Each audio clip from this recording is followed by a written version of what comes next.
Hoy, 30 de noviembre, celebramos la fiesta de San Andrés Apóstol. San Andrés nació en Betsaida, una localidad junto al mar de Galilea. Era hijo de un pescador llamado Jonás y hermano de Simón Pedro, quien negó a Cristo 3 veces antes de que el gallo cantara 2, ¿recuerdan? Y luego Jesús lo pone a dirigir a la iglesia. Es el primer papa. A ellos dos los llamó Jesús mientras estaban pescando. Les dijo: síganme, y yo los haré pescadores de hombres. Y ellos, dejando las redes y a su padre, lo siguieron. En los evangelios se habla de Andrés como alguien muy importante y como un discípulo muy cercano a Jesús. El evangelio, según San Juan, lo presenta como el discípulo que, ante una multitud que escuchaba a Jesús y que tenía hambre, le dice a Jesús: Maestro, aquí hay un joven que tiene 5 panes de cebada y 2 pescados. ¿Pero qué es esto para tanta gente? Y Jesús, con aquellos 5 panes y 2 peces, le dio de comer a más de 5,000 personas. Recordando a San Andrés hoy, este fue un ejemplo de mártir. Predicaba a Cristo con todo entusiasmo, porque claro, él conoció a Jesús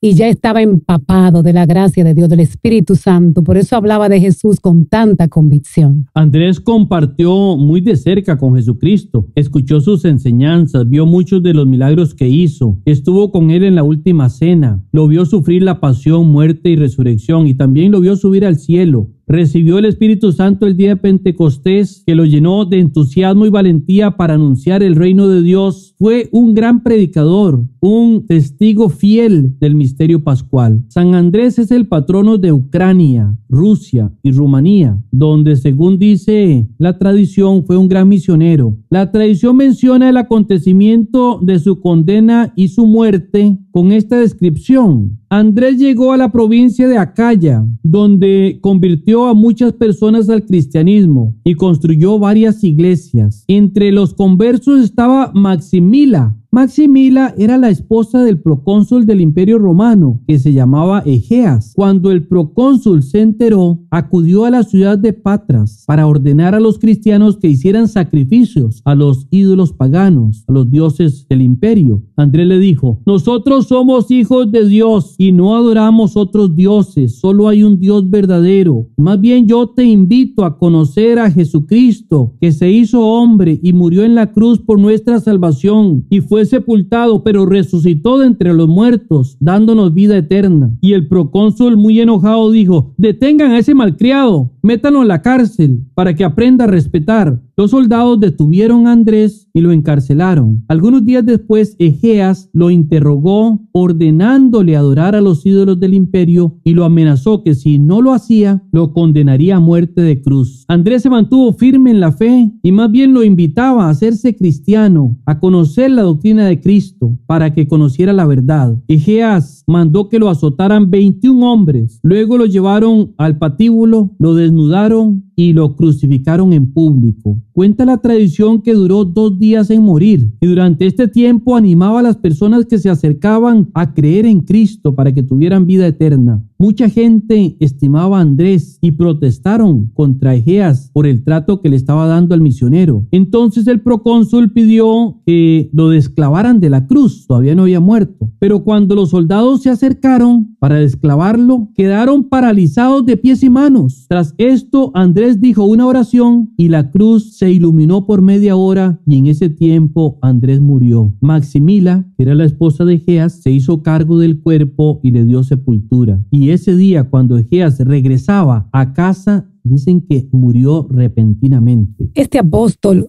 muere en una cruz. Obvio, no igual como crucificaron a nuestro Señor Jesucristo. Pero también cuenta la historia que cuando él, en vez de sentir tristeza, sentía alegría, porque decía que cuanto más me acerco a la cruz, más me acerco a Dios, y cuanto más lejos estoy, más lejos estoy de Dios, enseñándonos a nosotros de que la cruz, en vez de ser un calvario, es una bendición en nuestras vidas, y debemos de pedirle a Dios que nos fortalezca para cargar nosotros con nuestra propia cruz. 2 grandes catedrales se construyeron en honor a San Andrés, una en Italia y la otra en Patras, Grecia. Allí reposan sus reliquias. Otras partes de sus restos fueron llevados a la Basílica de San Pedro en Roma. En la iconografía a San Andrés se le suele representar crucificado en una cruz en forma de X. La tradición asegura que San Andrés pasó de este mundo a la casa del Padre un día como hoy, el 30 de noviembre del año 63, cuando Nerón era el gobernador de Roma. Pidamos a Dios que por su infinita misericordia y por intercesión de San Andrés, también nosotros llevemos el mensaje de la salvación con las palabras y con los hechos, hasta que Él nos lleve a gozar de su presencia por los siglos de los siglos. Amén.